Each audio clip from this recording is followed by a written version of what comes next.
Early on this year, I had seen some wild barley while I was traveling by train for a dental appointment. And I had gone back to the area to see about the barley because, from the train and the perspective of my travel, it looked as if two domestic fields were divided by an area of wild barley. I did see that it was wild barley standing over a domestic field of grains that were not did not wear their fruiting head.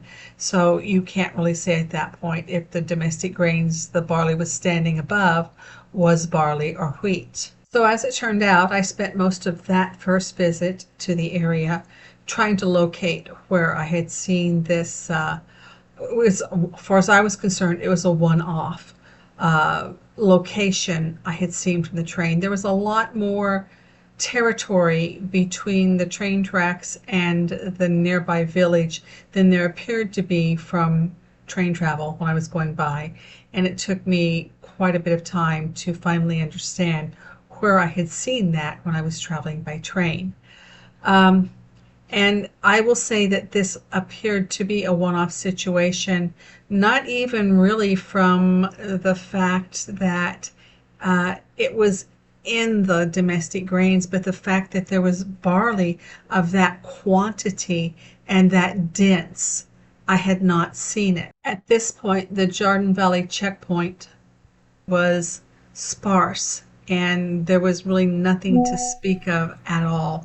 But in this area from the train, this could viably have been enough for an omer and thick enough that it could be gathered from one location. And so that's why this was a one-off. It was a very early appearing of barley. So yesterday, February the 25th, I went back and I spent the day really looking for any area that would have wild barley in an independent field, independent from any domestic grains. First of all, this area is beautiful, wonderful agriculture. The grains there are beautiful, but it is not nearly the size of the Jezreel Valley or that northern Negev area where they have so much space and there's endless opportunities for not only fields but wild areas. This was right outside of Pardes Hana, and it was kind of, in some cases, along the Highway 4. So there were villages, and there were, for the area, for the size of the area, there was a lot of agriculture, but the size of the area was not nearly as big as, like I said, the Jezreel Valley or the northern Negev. So to spend the day looking for places of wild barley as just one person looking wasn't as difficult as it sounds. It did take the better part of my time.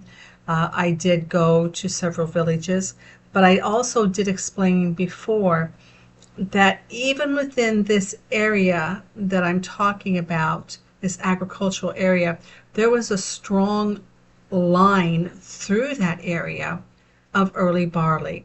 And you may remember from past years of looking for barley that there's always this one line, Berry to Raim, in that area there that's always just a little earlier due to many reasons. It's a little ecosystem of its own. Well, this was a little ecosystem of its own.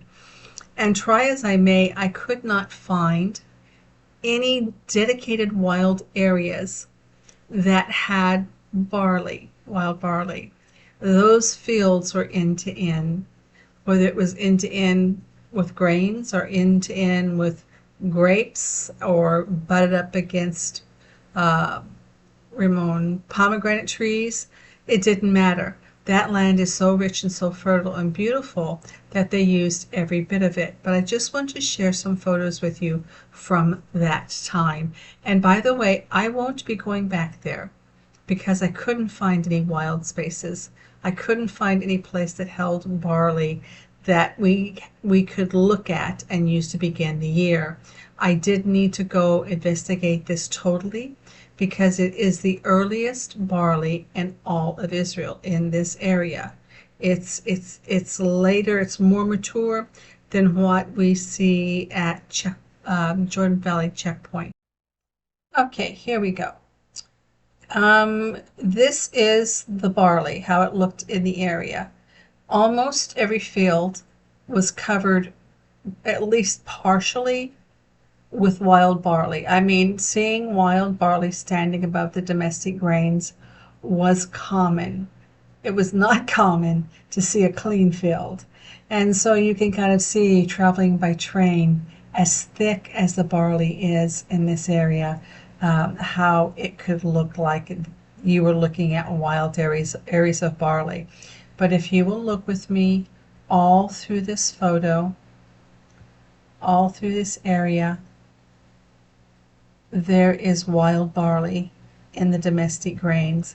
And another thing is if you will look, you will see that they're already starting to lay over pretty well in here, because this barley had, I saw it the first time 3 weeks ago. And it's beautiful. That is beautiful wild barley, but it is just not usable. Now on this slide we're looking at a field there, and it's covered in it's a domestic field covered in oats. So sorry. It's a little harder to tell, but maybe I can blow this up. The wild oats have a scattered head. I don't know if you can see that it's scattered, and it's not a single stalk. Here you go.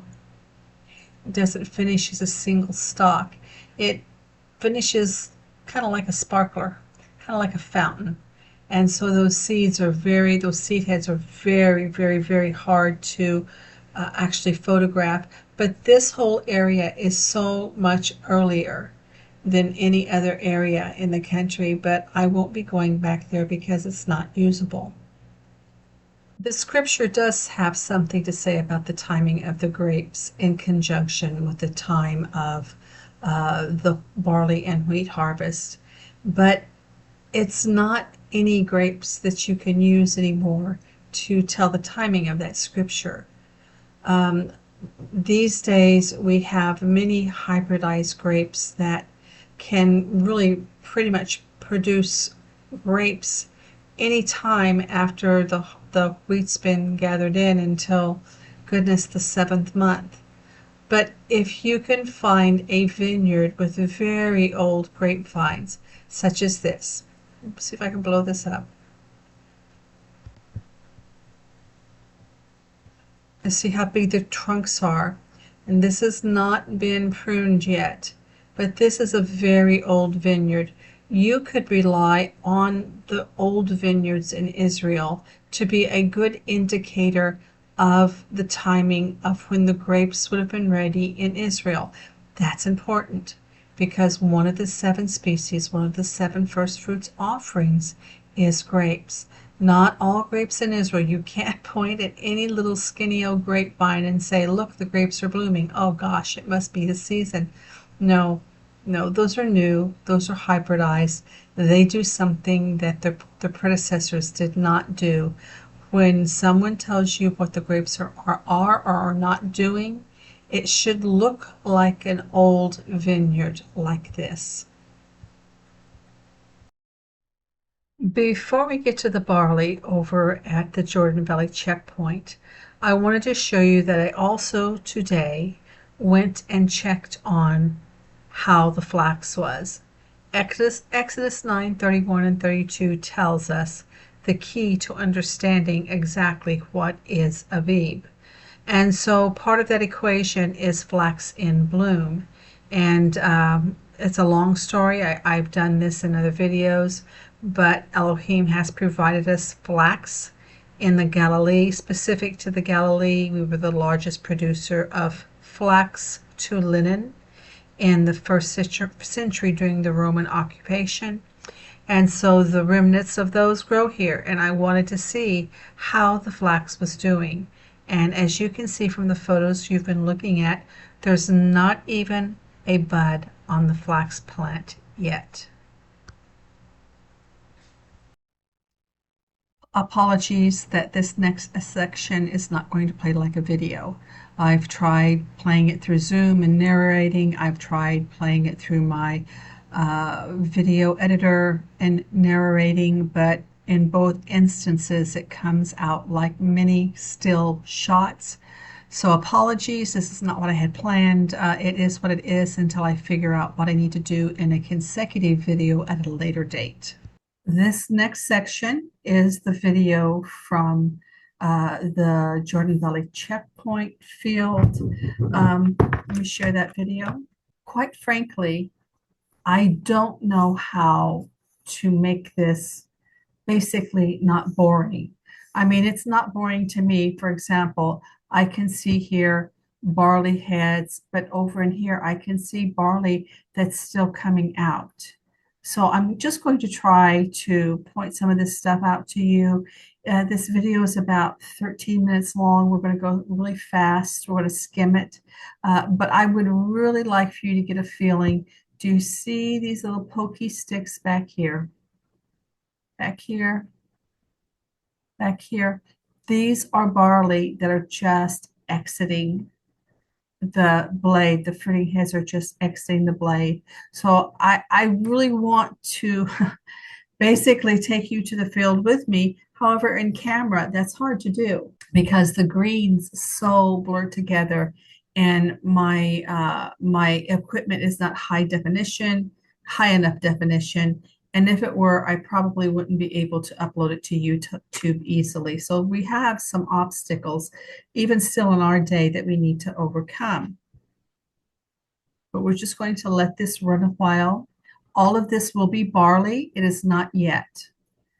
I'm just feeling the head, how flexible it is. If it's flexible, it's not near ready to be a bead. All of this, you see all those pokey heads. This is barley that will be coming out very, very soon. And also, you will notice if the wind is not blowing, that this barley is standing very straight up when it's out right there, very straight up. Tells me there's no weight in that fruiting head. That as that fruiting head matures, when the wind is not blowing, now there's always a good breeze in this area, but when the wind is not blowing, those heads are standing straight up, as you see right here, straight up, and that means they are absolutely empty of any substance.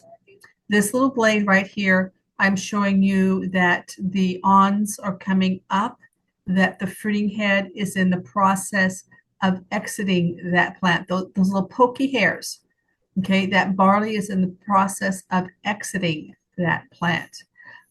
These areas that are mashed down, because of the way this looks, I will tell you it's wind. There are others that are really mashed flat that are where the deer have bedded for the night. But I don't perceive that since Sighted Moon has been in here, I don't perceive that there are other human trails in this tall wild barley. Now we're going to skip ahead a little bit because really the next section above here, we're getting out of a lot of the barley that is mature, and that's more barley that is not mature. Okay, let me go back here. So sorry. This area, stop this. This area right in here is at the current time the area of my focus, where I think that I need to focus my attention. All of this is a beautiful thick area of barley. And let me let it play some more. Most of the rest of it is barley interdispersed among other barley that's in the process of coming out. Fruiting heads are in the process of coming out. And sometimes, like this one, whoops, let me let this play.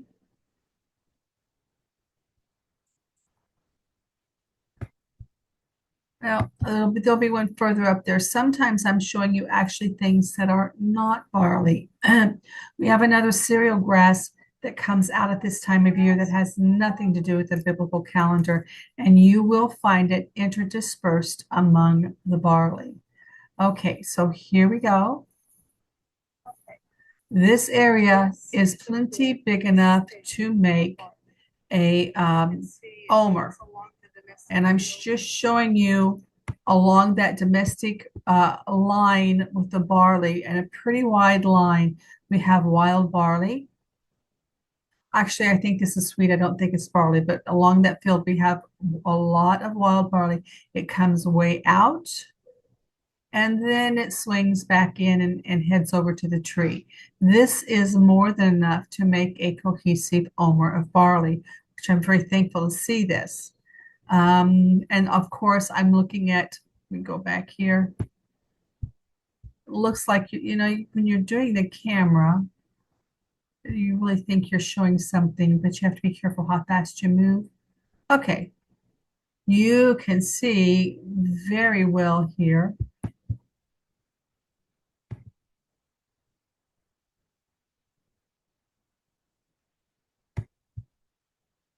that this is all very new barley. That is all barley that's not got a fruiting head yet. And these heads are all standing straight up. That's the condition of most of this area. Now, I know Sighted Moon was here, maybe about, I think it was a month ago, pretty much. And they saw barley that they said would make Aviv. But if I'm guessing, what has happened in this field this year is the same thing we saw 2 years ago. Randy Cates and I were in this field. He was in Israel, and we were looking for Aviv barley together. Joe Dumont did not come. And there had been barley that I really thought would make it to the point of being Aviv. This is some of that thick barley on in that area I had showed you earlier. But there had been barley in this field that was really set to be Aviv. I mean, Aviv, it was really mature. It really looked good. There wasn't a whole bunch of it. It was more kind of sparse. But I really thought it was going to be an early flush of barley. That is all coming just up out of the blade. All of that is nothing going on there. And let me just show you here real quick.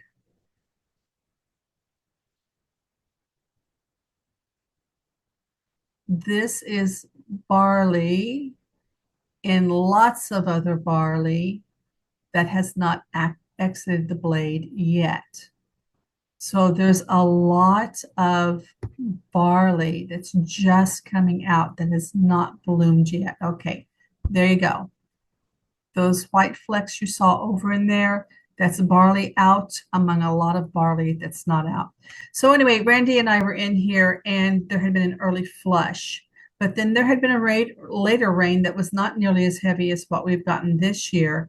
And what had happened is this newer barley had overcome the first flush and it was buried deep in the later barley.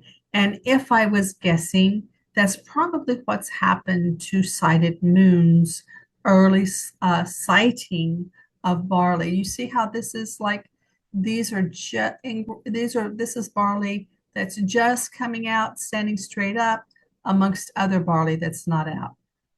So we got to get over past these weeds now. There's more, these thistles, there's more barley on the other side of the tree. We'll just scoot up.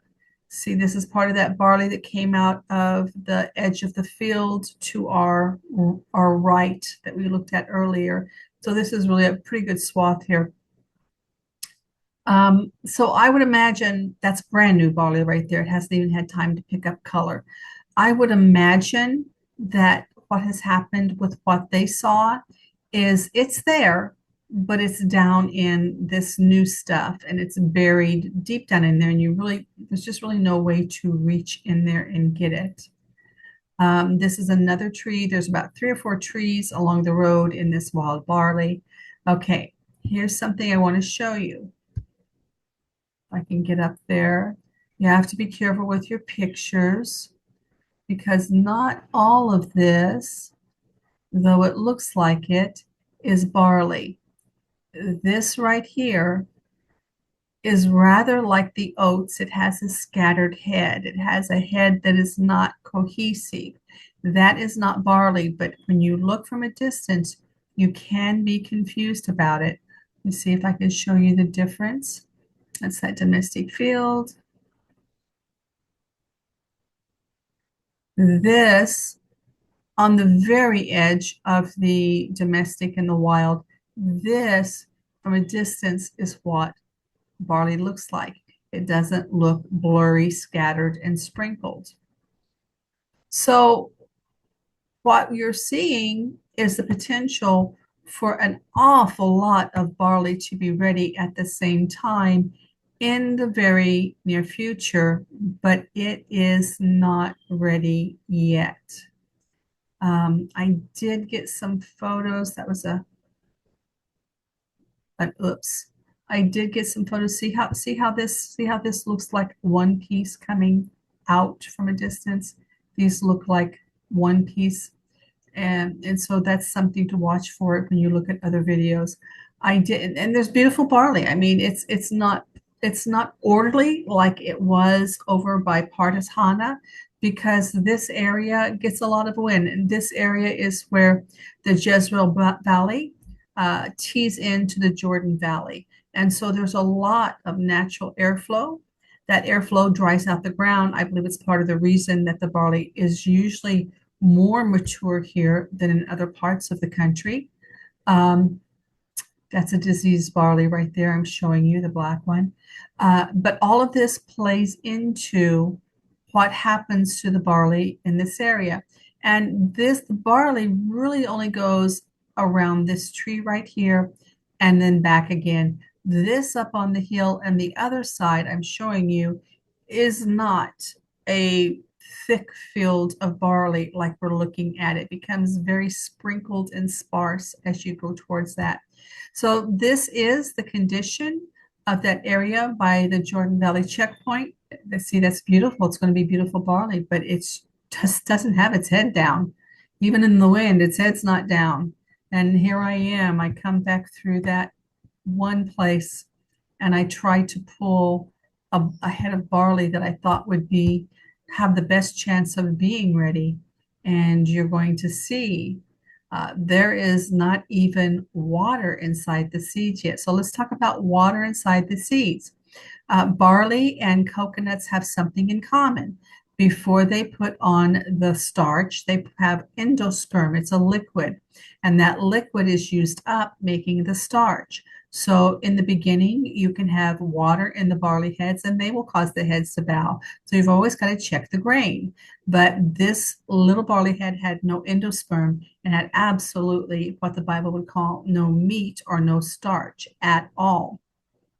Probably a couple more things that I could tell you about. And that is from Yardina.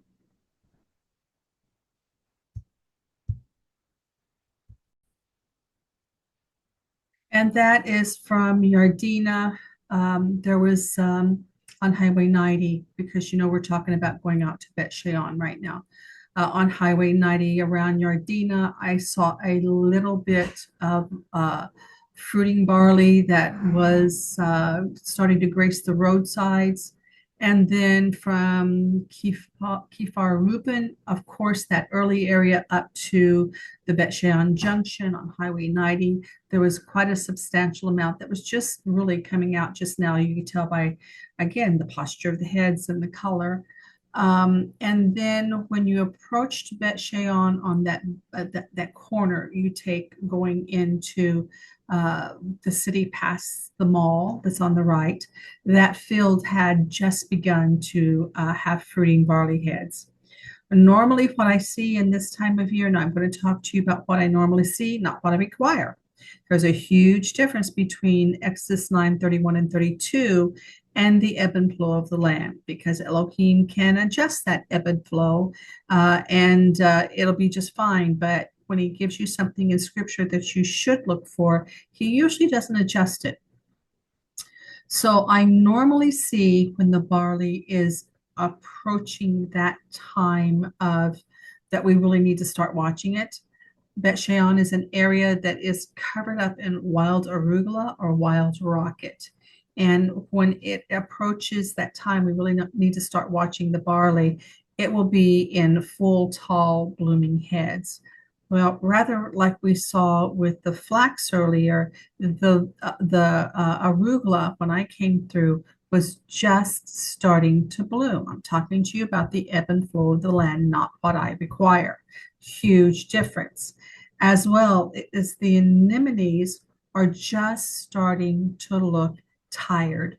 They're fully bloomed. The petals are fully extended and no longer touching.